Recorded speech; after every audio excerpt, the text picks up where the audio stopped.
He's made up his mind already. He doesn't want to be a mama's boy forever. I don't blame him. Viva's right. Sometimes you've got to help your destiny along, even if it calls for drastic measures.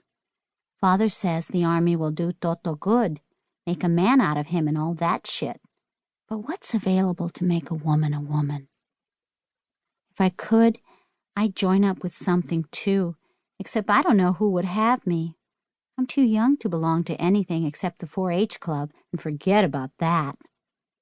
Look, I don't mean to spook anybody, and you can believe whatever you want to believe, but I swear this is true. Every time I so much as step in the grandmother's bedroom off the kitchen, the smell of fried meat just about knocks me out. Mother says I'm imagining it, and the boys say I'm just telling stories. That's why I go back to sleeping on the living room couch, and how it is Toto nabs the room as his. Lola warns me it's his after Toto moves out this summer, and I tell him no problem, he can have it. I don't care. I don't care about anything anymore. I don't go to the thrift stores with Viva or Mother, and I don't hang around downtown after school.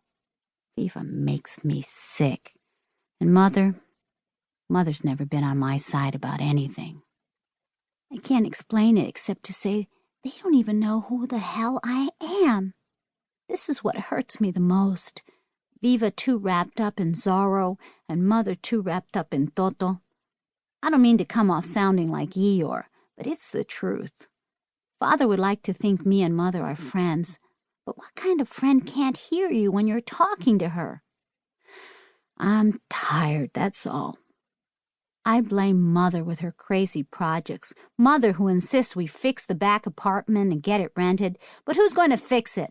Father's in his shop, the boys busy with their after-school jobs.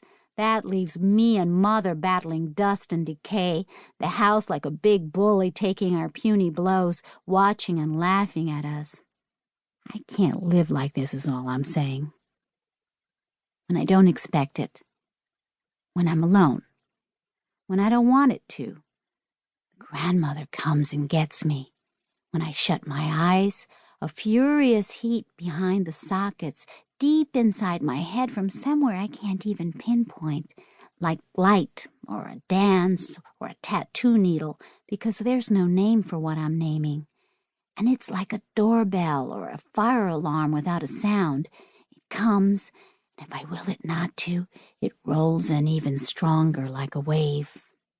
I know when I open my eyes, she'll be there, as real as when she was alive, or if you can imagine this, even more alive now that she's dead. Her, the grandmother, with her stink of meat frying. The first time I realized it was that day I ran across the interstate, and since then, the awful grandmother just keeps appearing. She drops cleanser in the tub from behind the plastic shower curtains when I'm peeing. She clears her throat and coughs when I swear. Her chanclitas flip-flop behind me from room to room. Leave me the hell alone! Mother says that when her mother was alive, she used to tell a story about the day all the pots in the kitchen sang. Every pot and pan, glass and dish crashed and banged and rattled one morning. This was when all the kids were at school and her husband at work, and she was home alone in bed with the baby. What was she to think? A thief in the house? And if so, what could she do? After what seemed like forever, the crashing stopped as sudden as it had started. When she was brave enough to get out of bed, she and the baby finally peeked into the kitchen, expecting to find a mess. But look, everything was in its place. The glasses and cups on their shelf, every skillet and pot hanging still from its nail. She looked about. Nothing. She checked the doors and windows. Locked. Then she remembered the recent death of her brother. "Is that you, Serapio? Do you want me to pray for you?"